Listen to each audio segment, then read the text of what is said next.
Now to New York City Mayor Eric Adams joining us tonight. Mr. Mayor, can you hear us? Yes. Great to see you. Thanks for taking the time. Let's start with what you thought about President Biden's big boy press conference, as they called it last night. How do you think he did? And did he quiet all of those questions about his fitness to run for another term?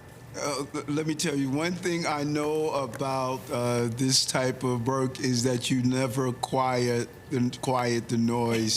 You've been trying to do it for years. That's just the nature of the beast. 8.3 million people in this city with 35 million opinions. So imagine the entire country. Listen, he has a job to do. I'm a supporter of the president. I'm a soldier. Give me my marching orders. I am pleased with so many things he has done while he was in office, including the economy, public safety stuff. And, you know, we disagree on the migrant asylum seeker issue, but we should not be judged by our worst day. It's the totality of our work. Let's move ahead towards the election. Okay, so speaking of moving ahead, Mr. Mayor, you mentioned you're a supporter of the president. Do you think at this moment he should stay in the race? I think that he has to make the decision personally on what he wants to do, and then the party must come together. We operate within a party system, and that's where the determination is made. As a superdelegate, that's what my vote is going for. So, Mr. Mayor, the president has said in that letter, lengthy letter, that he plans to stay in it. But as I hear you and parse what you're saying right there, you're saying the decision is still up in the air. No, I did not say that. I am very clear. Superdelegate, vote for Biden is my vote. I can't be any clearer than that. Let me ask you really quickly, though, because poll after poll has shown the #1 issue voters have with President Biden is his age. And even a majority of Democrats don't want him to run again.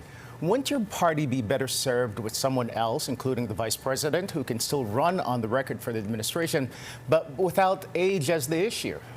Well, I am not a person that complains about people who are too younger than me than doing the job that I'm doing. I remember one debate, someone said, I'm not going to talk about your age and use it as an example. I'm focused. I cannot be clearer. All of this noise gets in the way of what the agenda must be. That is making the city and country affordable, Would the vice president New Yorkers. be a better candidate for your party? Listen, I've been clear. We need to be focusing on affordability, public safety, the border issue. Let's not get caught up on all these other things. Let's get caught up on what New Yorkers and Americans need. Public safety, affordability, educating our children, dealing with health care. We get caught up on all these other things instead of the primary thing. Let's keep the main thing the main thing. Superdelegate, my vote is for Biden. I can't be any clearer. All right, so Mr. Mayor, let's talk about another election. Next year's mayoral race, you're up for re-election. And this week on Picks on Politics, our Dan Manarino spoke with 3 leaders in City Council and asked about a Democratic primary.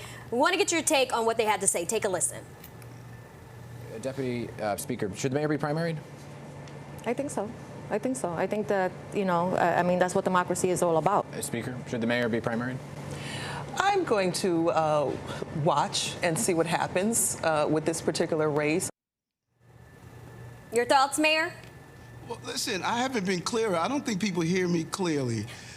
Democracy is about making sure the best person is elected to office. And I want to put my record up front and center. More private sector jobs, more jobs in the city history, decreasing the things that I said in crime, children outpacing the state in reading and math, dyslexia screening. When you look at bond raters, increasing our bond rating, turning around the economy, going after public enemy number 1, rats. We're going to containerize 70% of our garbage in November. So many people talk about this game from the sideline in the bleachers. I'm on the field and I'm producing for New Yorkers. Okay, so Mayor, let's talk about crime. This morning there was a shooting in Tompkins Square Park.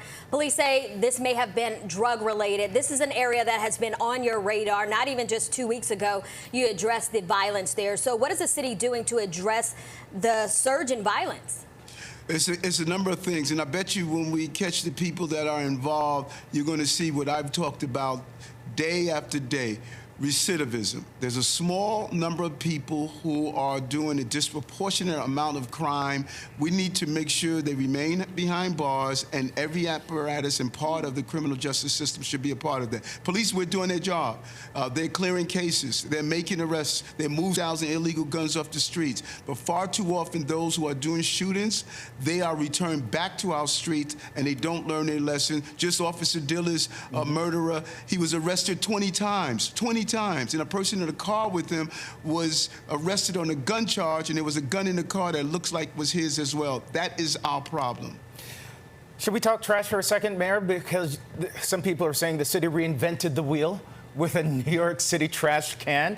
You know, there was a report that came out that says that it took a research group 2 years and $1.6 million to determine that trash cans were the way to tackle the rat problem. You guys have taken a lot of social media heat. Did it really require that much money and that much time to figure out what many people know every day, that you put your trash in a trash bin? No, it's more than that. And the report wasn't just stating that we needed more trash bins, something that we abandoned during the 60s after the sanitation strike. I think that when you read the Daily News editorial, it pointed out, not only did we get the information, we implemented and moved on it. Now, look at that report. It says that, of my knowledge, it would take over 5 years or close to 5 years to implement. I'm doing it in 2 years and almost 6 months. November, 70% of our garbage is going to be off our streets. Those garbage bags are disappearing, and public enemy number one, rats, are gone. All right, one of my favorite words, containerization, Mayor. Containerization. You got a rhyme. Thank you, Mr. Mayor, for coming on Pix 11. We'll see you soon. Take care.